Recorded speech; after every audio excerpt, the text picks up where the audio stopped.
रात के 1:30 बज रहे थे।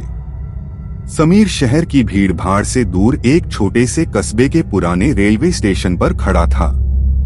ऑफिस के काम की वजह से उसकी आखिरी ट्रेन छूट गई थी और अब उसे सुबह की पहली ट्रेन का इंतजार करना था। पूरा स्टेशन सन्नाटे में डूबा था। सिर्फ एक पीली रोशनी वाली ट्यूबलाइट रह रहकर झपक रही थी, जिससे प्लेटफॉर्म पर लंबी और डरावनी परछाइयां बन रही थीं। दूर कहीं किसी कुत्ते के रोने की आवाज आ रही थी। अजीब सी आहट। समीर बेंच पर बैठकर अपने फोन में लगा था। तभी उसे लगा कि कोई उसके बगल में आकर बैठा है। उसने मुड़कर देखा तो वहां एक बूढ़ा आदमी बैठा था। उसने फटे पुराने कपड़े पहने थे और उसकी गर्दन एक तरफ झुकी हुई थी। समीर को अजीब लगा क्योंकि स्टेशन पर उसके अलावा कोई और नहीं था। उसने घबराते हुए पूछा, ताऊ जी, आप कहां से आए? अभी तो कोई ट्रेन नहीं आई। बूढ़े ने कोई जवाब नहीं दिया। वो बस सामने पटरियों की ओर घूरता रहा। उसकी आंखें बिल्कुल सफेद थीं, जैसे उनमें पुतलियां ही न हो। वो ठंडी हवा का झोंका। अचानक स्टेशन पर एक अनाउंसमेंट गूंजी, सावधान, प्लेटफॉर्म नंबर 1 पर एक नॉन स्टॉप मालगाड़ी आ रही है।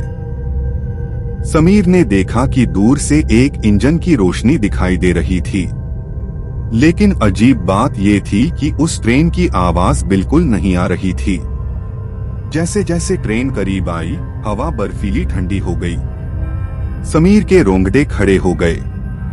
जैसे ही ट्रेन प्लेटफॉर्म से गुजरी, समीर की चीख निकल गई। ट्रेन के डिब्बे पुराने और टूटे हुए थे और हर खिड़की से सफेद धुंधले चेहरे समीर को ही देख रहे थे। भयानक सच।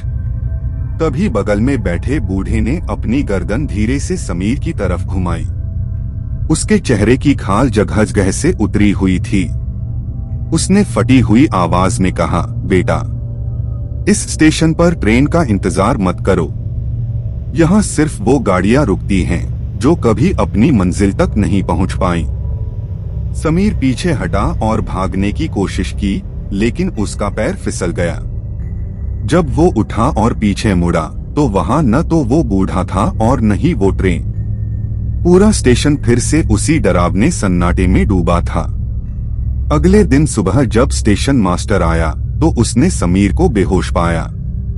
जब समीर ने उसे पूरी बात बताई तो स्टेशन मास्टर का चेहरा सफेद पड़ गया। उसने कांपते हुए कहा, साहब, 20 साल पहले इसी दिन यहाँ एक बड़ा ट्रेन हादसा हुआ था। तब से रात 1 बजे के बाद यहाँ कोई जिंदा इंसान नहीं रुकता। समीर ने अपना बैग उठाया और बिना पीछे मुड़े वहां से भाग गया। आज भी जब वो किसी ट्रेन की सीटी सुनता है तो उसकी रूह कांप जाती है।